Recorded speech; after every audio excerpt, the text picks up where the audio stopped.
سیدنا علی المرتضیٰ رضی اللہ تعالی عنہ کی پیدائش ہوئی تو روایات میں آتا ہے کہ وہ آنکھیں نہیں کھولتے تھے۔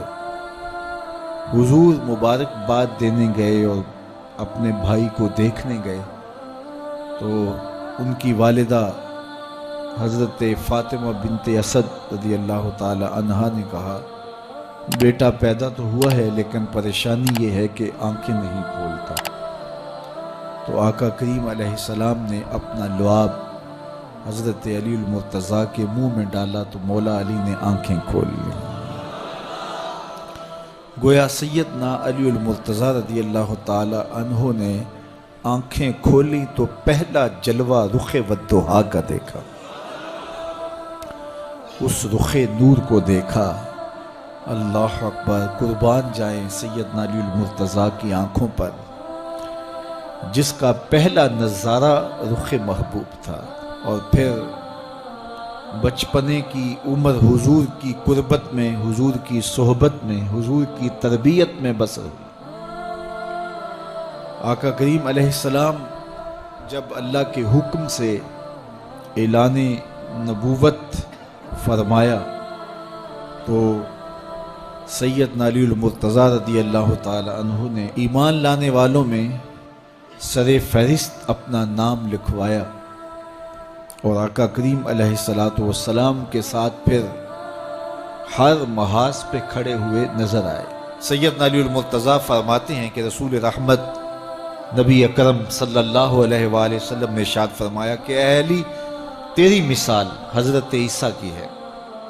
حضرت عیسیٰ کا ماجرا یہ تھا کہ ان سے دو طرح کے لوگوں کا معاملہ ہوا اور دونوں گمراہ ہوئے۔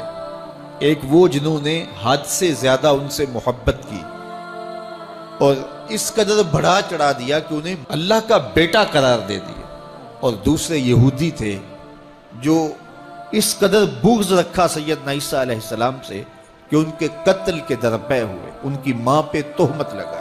سیدنا علی المرتضیٰ فرماتے ہیں کہ میرے حضور نے فرمایا تیری مثال بھی حضرت عیسیٰ کی ہے۔ تیرے معاملے میں آ کر بھی دو لوگ برباد ہوں گے، ایک محبت کی وجہ سے برباد ہوں گے، ایک بغض کی وجہ سے برباد ہوں گے۔ ایک محبت میں ایسے افراط کریں گے، اس قدر محبت میں تجاوز کر جائیں گے، حد سے بڑھ جائیں گے کہ وہ کہیں گے تیرے بارے جو نہیں کہنا چاہیے۔ حتیٰ کہ سیدنا علی المرتضیٰ رضی اللہ تعالی عنہ کی محبت میں لوگوں نے تمام صحابہ پر سب و شتم کو جائز سمجھ لیا، اور ایک طبقہ ایسا بھی ہے جو سیدنا علی المرتضیٰ رضی اللہ تعالی عنہ کو خدا اور الہ کہتا ہے۔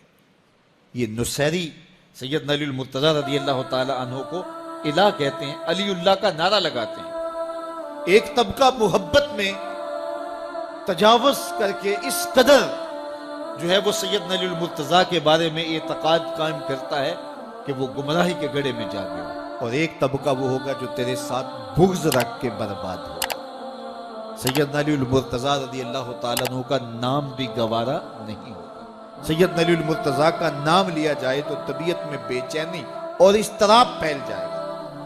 اور ایک طبقہ ایسا ہے نواسب کا، نواسب باقاعدہ 10 محرم کو سیدنا علی المرتضیٰ رضی اللہ تعالی عنہ کے شہزادے کی شہادت کے دن کو عید کے طور پہ منایا کرتے ہیں۔ وہ نئے نئے کپڑے پہنتے ہیں، انواع و اقسام کے کھانے کھاتے ہیں، اور ایک دوسرے کو مبارکیں دیتے ہیں اور گلے ملتے ہیں۔ تو نواسب سیدنا علی المرتضیٰ اور خاندان نبوت کے ساتھ بغض رکھنے کی وجہ سے برباد ہوئے، اور جو نصیری اور وہ طبقات جو حضرت سیدنا علی المرتضیٰ کے ساتھ محبت کے ازدیاد میں یہاں تک جا پہنچے کہ انہیں ابن اللہ کہہ دیا، یا ان کی محبت کے اندر جلیل القدر ہستیوں پر تان و تشنی کے تیر برسائے، تو یہ گمراہی کے گڑھے میں جا گرے۔ تو میں کہتا ہوں انہیں مبارک ہو جو سیدنا علی المرتضیٰ رضی اللہ تعالیٰ عنہ کے ساتھ وہ پیار کرتے ہیں جو شریعت اسلامیہ، شریعت بیضا کا تقاضا ہے، جس سے رسول اللہ کی آنکھیں بھی ٹھنڈی ہوتی ہیں، اصحاب رسول کی آنکھیں بھی ٹھنڈی ہوتی ہیں، اور اہل بیت رسول کے دلوں کو بھی قرار پاتے ہیں۔ اہل بیت نبی کے گھر والے ہیں، اور صحابہ نبی کے در والے ہیں۔ ہم کہتے ہیں گھر والوں تمہیں بھی ہمارا سلام اور در والوں تمہیں بھی ہمارا سلام.